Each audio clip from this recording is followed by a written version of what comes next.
Okay, thinking of playing Boots and Saddles from the Assault series. It's the Soviet first movement phase, and we first allocate operations points.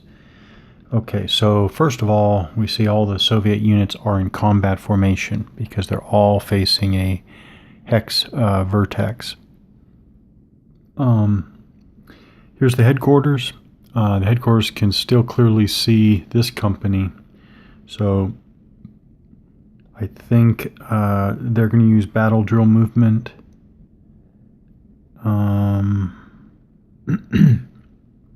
One more time. So one operations point there. And then, okay, so these units don't need an operations point to fire. Oh yeah, I know what. Oh, and actually this unit I don't think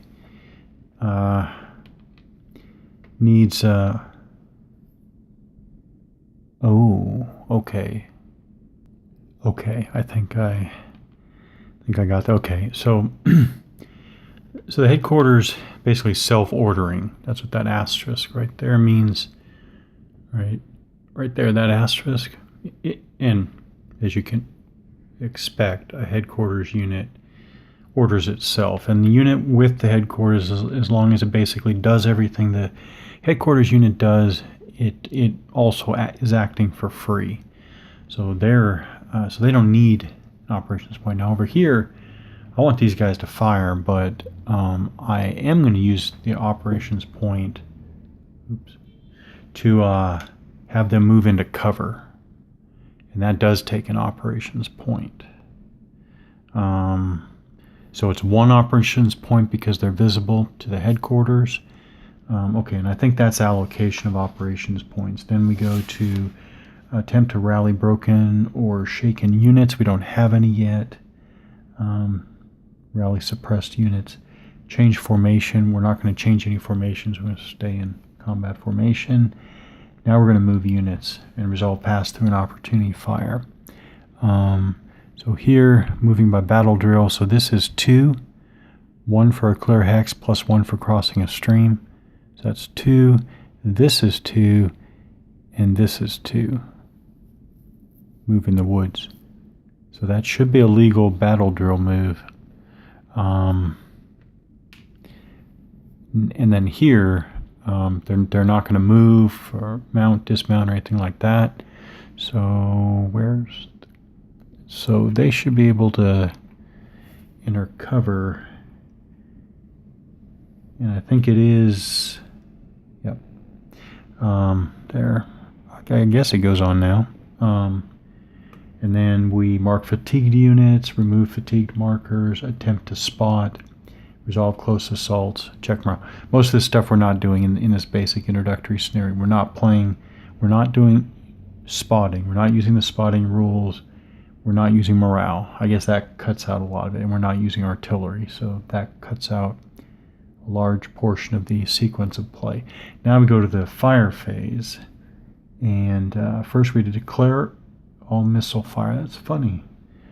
In what order, or does it not matter? Because both sides are declaring and it's simultaneous.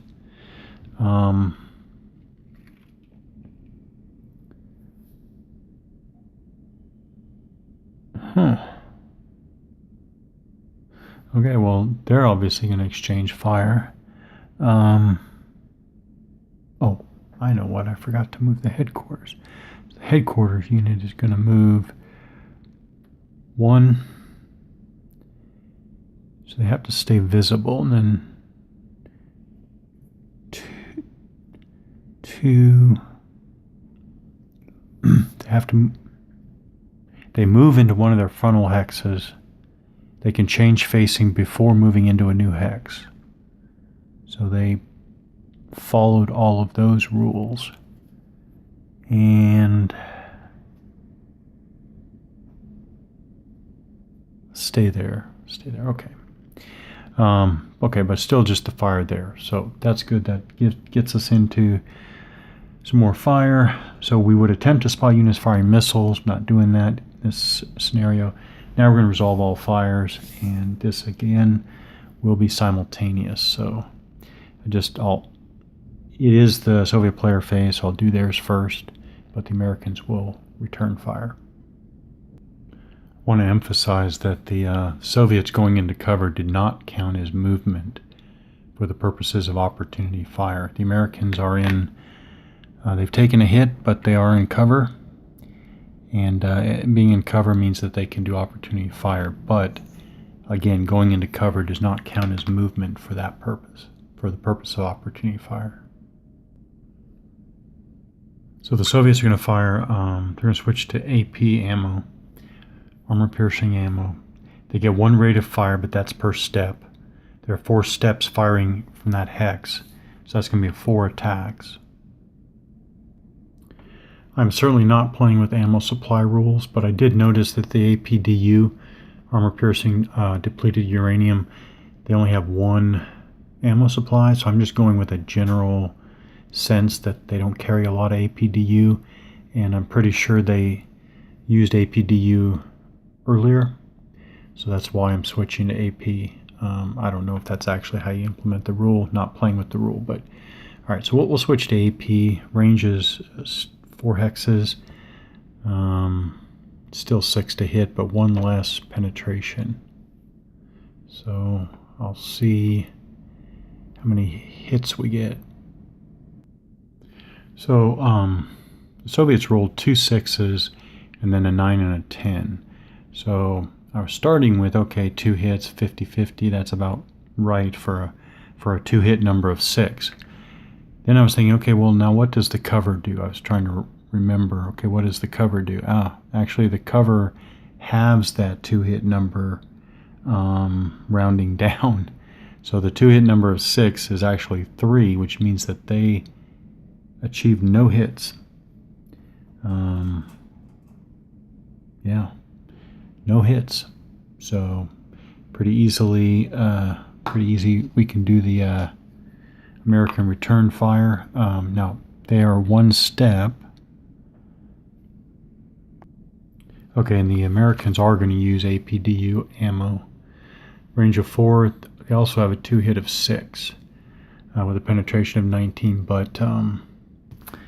but we have more to do here. So let's do the multiple targets in the hex. So we have divide the number of enemy AFE steps in the hex by 2. So we have 4 steps. 1, 2, 3, 4. Divide it in half to 2 and subtract 1 down to 1. So we're adding 1 to the base hit number. So it goes from 6 to 7. Then we have cover because the Soviet tanks are in cover. So we take the 7, have it, 3.5 drop fraction, so it is 3. And actually those are the, okay, so it's 3 too. And we have, wow, missed the first one. And rate of fire is 2, and that's per step. Again, this is a 1-step unit, so they only get 2 shots. Yep, and they missed both. They rolled a 5 and a 7. So wow. Huh. Yeah.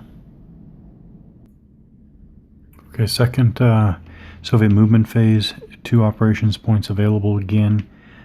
This tank platoon is visible from the headquarters, so it gets 1 operations point, and this one is visible from the headquarters, so it gets the 2nd operations point.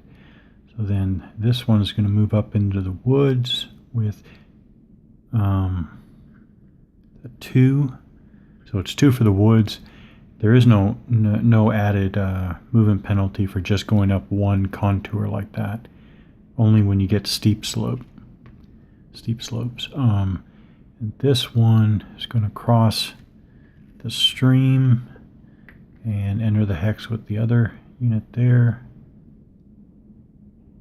Yeah. All right. So I'm not commenting a lot on the game as I go. I'm still not going to. But wow, I really like what I see. There are a lot of little nuances to the game design that are really fascinating. However, having said that, though, for me to appreciate them, I have to keep reminding myself at what a high level this is. So, I mean, these are 250 meter hexes, 4 hexes. A mere 4 hexes is a whole kilometer. Of course, these are platoons. So it's actually pretty high-ish scale.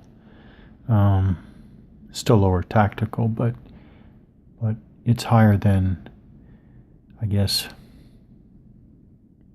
Well, it's just something to bear in mind as you play. But a lot of different little nuances, and I think when you add the ammo supply rules and the spotting, I mean, it's really going to get interesting without at all. I mean, the other thing that strikes me is how kind of basic and straightforward the basics of the game are. It's not fancy. It's just little meaningful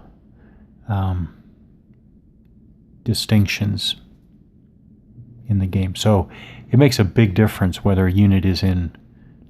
Not a big difference. It's all the differences are meaningful, I guess. So there's a meaningful difference between a unit being in march formation as opposed to being in combat formation, and there's a meaningful difference between being not in cover versus in cover. Which, by the way, I think cover is probably means a lot more than just strictly speaking cover, but being in the cover state is a meaningful difference. And then adding the spotting.